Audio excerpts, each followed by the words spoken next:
આજના મુખ્ય 10 સમાચાર ન્યૂઝ હેડલાઇન્સ 1. બજેટ 2026 પછી કરવેરામાં મોટા ફેરફારની તૈયારી. કેન્દ્રીય બજેટ 2026 રજૂ થયા બાદ હવે 1 એપ્રિલથી નવી ટેક્સ સિસ્ટમમાં મહત્વના બદલાવ આવવા જઈ રહ્યા છે. સરકાર વિકસિત ભારત તરફ ડગ માંડતા ઇન્ફ્રાસ્ટ્રક્ચર અને ટેકનોલોજી પર વધુ ભાર મૂકી રહી છે. 2.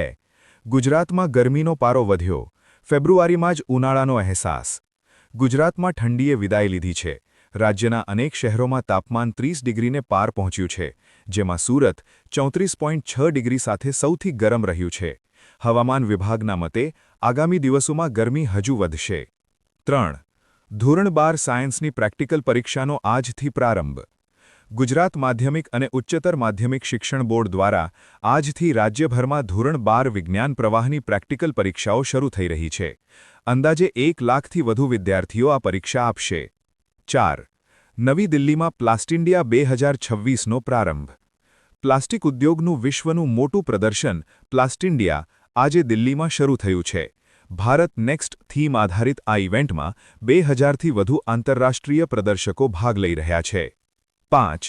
જમ્મુ કાશ્મીરમાં એન્કાઉન્ટર, 3 આતંકીઓ ઠાર. જમ્મુ કાશ્મીરના કિશ્તવાડ અને ઉધમપુરમાં સુરક્ષા દળો સાથેની અથડામણમાં જૈશ-એ-મોહમ્મદના 3 આતંકવાદીઓ માર્યા ગયા છે. અમિત શાહની મુલાકાત પહેલા સુરક્ષા સઘન કરવામાં આવી છે. 6. રાજકોટમાં કરોડોની ચાંદીની લૂંટ. રાજકોટના રણછોડનગરમાં તસ્કરોએ તરખાટ મચાવ્યો છે. એક વેપારીના ઘરેથી અંદાજે 1.62 કરોડની કિંમતની 40 કિલો ચાંદીની ચોરી કરી તસ્કરો ક્રેટા કારમાં ફરાર થઈ ગયા છે. 7. ભારત-અમેરિકા ટેરિફ ડીલ, જીડીપી ગ્રોથમાં ઉછાળાની શક્યતા. ભારત અને અમેરિકા વચ્ચે થયેલી તાજેતરની ટ્રેડ ડીલને કારણે ગોલ્ડમેન સેક્સે ભારતનો 2026 માટેનો જીડીપી ગ્રોથ વધારીને 6.9% કર્યો છે. 8. મુખ્યમંત્રી ભૂપેન્દ્ર પટેલના ગુજરાતમાં વિવિધ કાર્યક્રમો. મુખ્યમંત્રી આજે પાટણના અડિયામાં સમૂહ લગ્નોત્સવમાં હાજરી આપશે અને ખેડાના કપડવંજમાં નવી સીએચસી હોસ્પિટલ તેમજ ફાગવેલ તાલુકા કચેરીનું લોકાર્પણ કરશે. 9. અંડર-19 વર્લ્ડ કપમાં ભારતનો વર્લ્ડ રેકોર્ડ. ક્રિકેટ જગતમાં ભારતીય યુવા ટીમે કમાલ કરી છે. અંડર-19 વર્લ્ડ કપમાં ન્યૂઝીલેન્ડ સામે શાનદાર રન ચેઝ કરીને ભારતે નવો વર્લ્ડ રેકોર્ડ બનાવ્યો છે. 10.